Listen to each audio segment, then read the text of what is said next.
আজকে ইলিশ মাছ রান্না করব। খাঁটি ইলিশ, বাঙ্গালের খাঁটি ইলিশ। বৃষ্টি হলো মতলব ইলিশ মাছের মৌসুম। আজকে দেখেন কত বড় একটা ইলিশ মাছ নিয়ে আসছে। একে সুন্দর কেটে ধুয়ে নিলাম। একটু হলুদ নুন মাখিয়ে তেলে ভাজা ভাজা করে নেব। কত ডিম আর তেল সাথে হয়েছে দেখেন। তেলটা গরম করে নিলাম।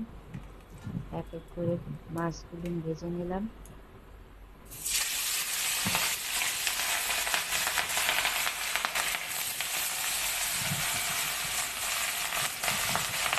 সুন্দর ভেজে নিল।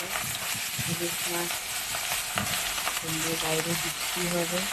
আজকে আর ইলিশ মাছ রান্না করার একটা মজাই আলাদা, খেতে অনেক সুন্দর হয়। আজকে ঝোল করছি ইলিশ মাছের। কালকে আপনাকে ইলিশ মাছের ভাপা করে দেখাবো। এখানে মধ্যে আলু বেগুন কাঁচা লঙ্কা আর এই জিরা বাটা ধনিয়া হলুদ একটু হালকাটা লাল লঙ্কা বেশি দেবো না, লাল লঙ্কা একটু হালকা তরকারির জন্য দেবো। এর মধ্যে কালি জিরা ফোড়ন দিয়ে এর মধ্যে সিম্পল ইলিশ মাছটা যত সিম্পল রান্না করবেন অত বেশি ভালো হবে। বহুত বেশি তামঝাম লাগে না ইলিশ মাছে। এই ইলিশ মাছের ঘ্রাণেই সুন্দর রান্না হয়ে যায়। কালি জিরাটা ফোড়ন দিয়ে দেবো। কালি জিরাটা যে ভাজা হলে এই যে আলু বেগুন কাঁচা লঙ্কা এটা ঢেলে দেবো। এটা 2-3 মিনিট ভাজা ভাজা করবো। এরপরে যে মশলাগুলো এই মশলাগুলো ঢেলে দেবো। একটা মশলা বাটিতে তুলিয়ে রেখেছিলাম, সেই মশলাগুলো ঢেলে দেবো। এখানে এই মশলাটাকে একটু কষাবো। মশলাটা কষায় নিলাম সুন্দর করে। তেলটা যেই মশলাটা ছেড়ে দেবে ওর মধ্যে একটু জল ঢেলে দেবো। ইলিশ মাছটা যত সিম্পল রান্না করবে অত বেশি ভালো হবে। ইলিশ মাছে বেশি তাম ঝাম মশলা অনেক বেশি লাগে না। ইলিশ মাছে বেগুন ঝোল যদি করেন তাহলে বেগুন জরুর ঢালবেন, তাহলে বেশি স্বাদ হয় খেতে। দেখেন মশলাটা আমাদেরকে ভাজা ভাজা হয়ে গেল। এর মধ্যে একটু জল দেবো। তেলটা সেপারেট হয়ে গেছে দেখেন, পাঁচ দিয়ে তেলটা ঘেসে দিয়ে উপরে এসে যাবে, পাঁচ দিয়ে সেপারেট হয়ে যাবে। ভেবে নেবেন কি মশলাটা কষানো হয়ে গেছে। এখন জলটা ঢেলে দেবো এর মধ্যে।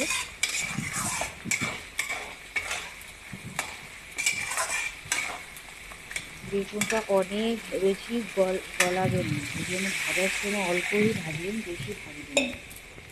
এর মধ্যে স্বাদ মতো লবণ দিয়ে দেবো জল ঢালার পরে। এরপরে একটা 5 মিনিট রাখবো এটা উতাল দিতে। জলটা ভালো মতন ফুটে যাবে ঝোলটা। ওর পরে একে একে ফুটে গেল একে একে করে ইলিশ মাছগুলো দিয়ে দেবো।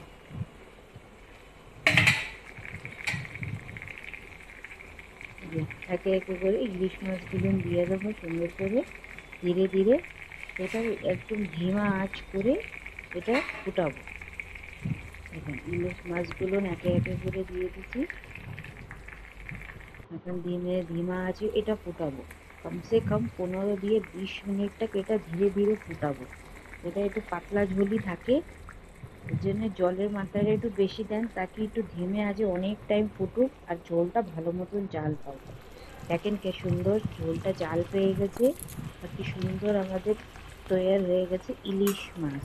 বেগুন দিয়ে ইলিশ মাছের ঝাল খেতে এমনি করে রান্না করে দেখেন অনেক সুন্দর রান্না হবে। একদম কম তেল মশলায় সুন্দর সিম্পল রেসিপি এমনি রান্না করবে করে দেখেন।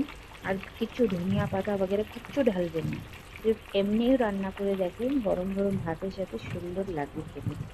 একবার এমনি করে ট্রাই করে দেখেন। আরও কিছু জিজ্ঞাসা করতে হয় তো আমার কমেন্টে জিজ্ঞাসা করবেন।